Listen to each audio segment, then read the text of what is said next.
Yeah, so they wanted to be doing some suspension work on my truck. As you can see, I already have it jacked up. And I'm already taking off all the lug nuts and everything. And yeah. So what we're gonna be doing is replacing the shock, upper control arm, and installing 2-inch drop spindles. So, and I'm finally gonna be lowered in the front. It's not gonna look squatted, which I'm actually excited about. There we go. Now we can get the wheel off. Alright, so if you guys are wondering why I'm changing the suspension on my truck, look. This is bald. This has a lot of life left.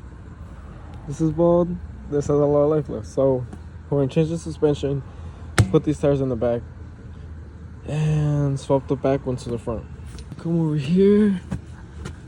Oh, kind of scares on my brake line too. That's not a good thing. But scrapes right here and right here, I guess. Well, that's what it looks like. That looks like that's where it's scraping at. Alright, so all we're doing is removing these caliper bolts. The bolts we actually want to take off are these right here. This one. There's gonna be another one at the bottom. And let me just get this off real quick. Also, if you wanna do this on your truck, make sure to use thread locker. You know, I had a cousin who got his, well, the last owner did the brakes, right? They didn't put thread locker on these bolts, and it came out flying. His caliper fell off and scraped up the whole inside of the wheel, and that's where the other brake caliper bolt is at. And yeah, it was just bad. And on top of all that, it was cold as fuck. It was raining, and you know, yeah, okay, I'm good. Alright, I'm gonna set down the camera to get this one off because this one's pretty tight. So, all right, well, we got that off. So next thing I want to do is probably, let's remove this off of here. Well, actually, I'm gonna remove all of it. So I'm gonna remove this, and this. Get the new one, just install it up here. Leave this out, and then I will need to remove this, and then this bottom one down here. I guess this too, but yeah. So I'm gonna get to it. Give me 1 second. All right, so we're just loosening this up right here. Actually, wasn't too tight. It wasn't bad. I usually hear about people like complaining about this bolt, but it's not that bad. It really isn't. Okay, so now we're gonna go to this side. It's probably not bad because I was using a breaker bar, so putting this one here, and then put in nope. Yeah, I don't know what I was trying to do, but okay, let's just get that off. We got 13 with an extension. We should be able to get this out.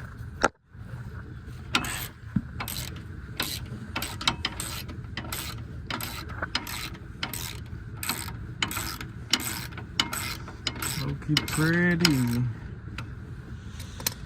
Or at least that bolt was easy. I mean, everything else is probably going to be a pain in the ass, especially taking off that axle. I'm excited for that, because these are a pain in the ass to get off. Alright, let's just put it there. And then we're just gonna, yep, it was easy because of the breaker bar. Yeah, it's just 1, 2, 3. Light work, bro. Light work. Easiest shit I've done in my life. Dang. My suspension really needed that refresh, man. Like, it's all crusty, all bad. My shocks are probably from the factory. Alright, so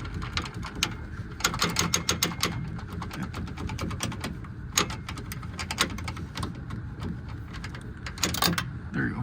Did not want to come off. Let's just loosen it a little more. Alright, there we go. We're just gonna leave it like that. Alright, well, I rinse this tour. I was able to get this nut off, as you can see. So what I used was a 3/8 drive with the whatever the fuck that shit is. And I used this, and then I put the bar from the jack right here just to hold it still, and then just pop it right off. So good to know.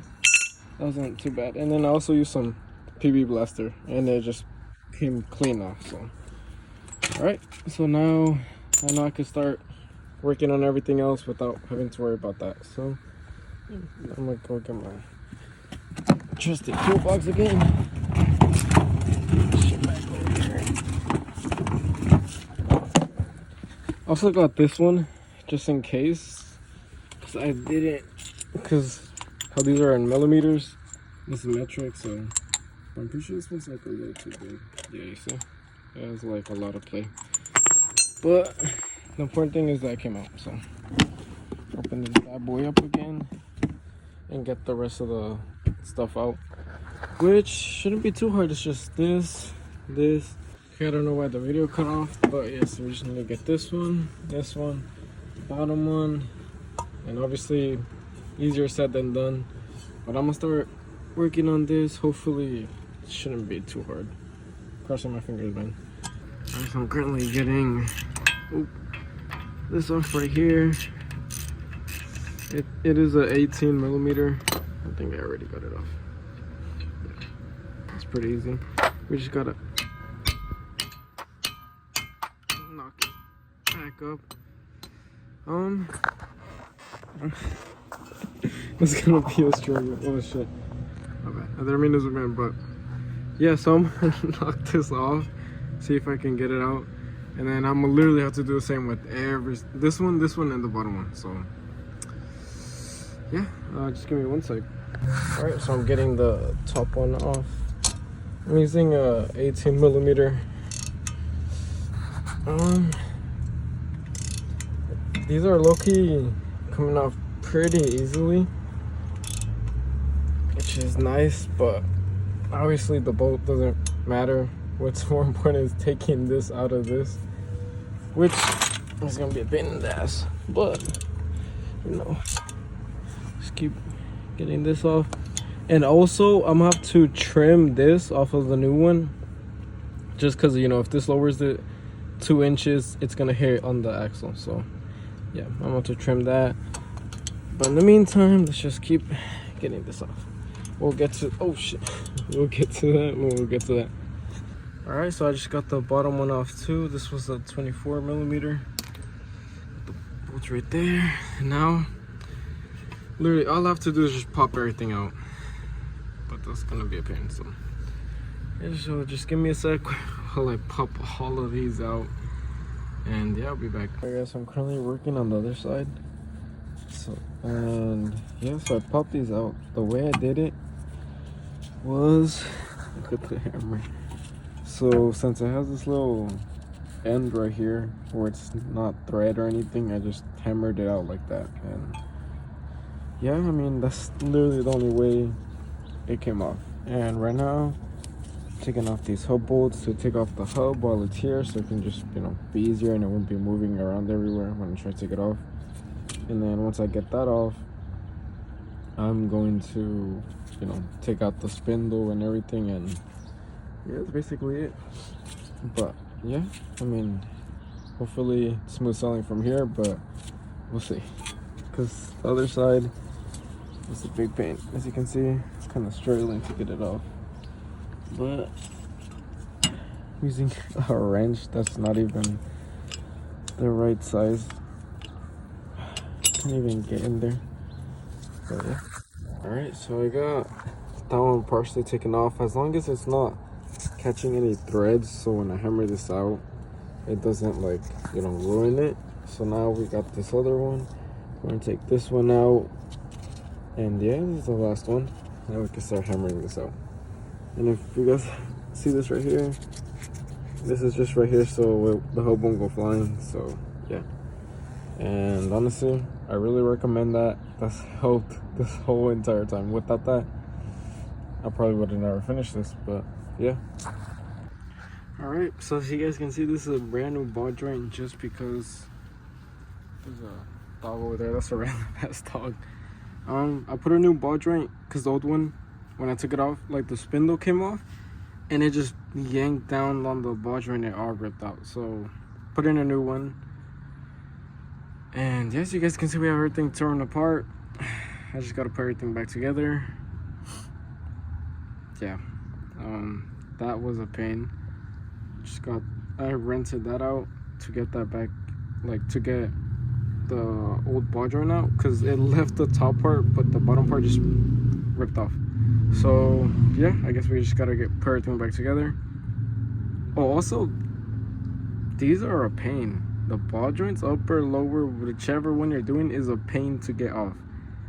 Do not recommend. Like this, I had to hammer it out and everything, basically, you know. But yeah, so give me 1 sec. All right, so I took out the hub from the spindle. Basically, all you want to do is just hammer it. As you can see, I missed a couple times.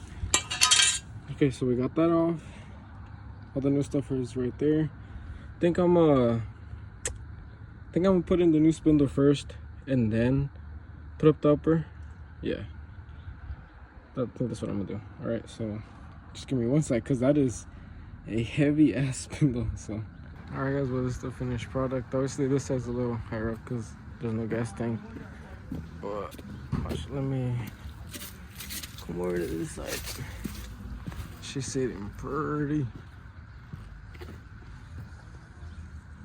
Alright guys, so that's basically it. That's the end of the video. We also got more work to do. So I took it to the lineman shop. Everything's aligned, everything's perfect, right? But when I'm on low speeds and I hit the brake lightly, the ABS turns on.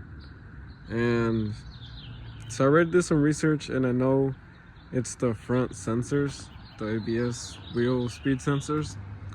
And I mean, I've always had an ABS and brake light pop up, which, you know, most common is it's those sensors. But yeah, so I'm gonna get those replaced. I already ordered some new ones. They came in today actually. And yeah, you guys will see that in the next video. It's pretty simple, easy to do, and yeah. And sorry I didn't go as in depth as I wanted to on this video, but it was just me by myself, so it's not like, you know, I can carry a camera with one hand and then break the suspension loose with the other hand. It's pretty hard. It was a tough job. It's really heavy. If you guys do it, I definitely recommend to have like a jack, just so you could jack up the suspension and be able to align the bottom ball joint with the front what's it called, the front axle, because it's annoying trying to align it and also trying to like tighten up the bolt at the bottom just so it won't fall down. So yeah, it's a pretty annoying thing to do, especially by yourself. So definitely recommend doing it with someone else, or at least like with the jack, just so you can jack it up.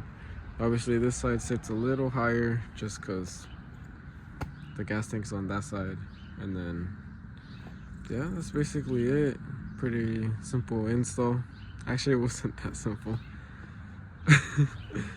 But yeah, let me see if I can try to show you guys where so the speed sensor is just right behind this rotor. We would just have to take off the rotor, take off the caliper, and then put in the new speed sensor and connect it, and that's it. It's pretty simple. But yeah, alright, I'll see you guys in the next one.